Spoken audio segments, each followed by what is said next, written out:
হঠাৎ করেই নীলের ইচ্ছে করলো জামাই ষষ্ঠীর ভুড়ি ভোজ খেতে, তো তাই কষে কষা থেকে ননভেজ থালি অর্ডার দিয়ে দিল।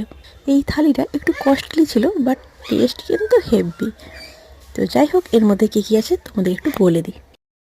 প্রথমেই ছিল সাদা ভাত, ভেটকি মাছের পাতুরি, বাসন্তী পোলাও।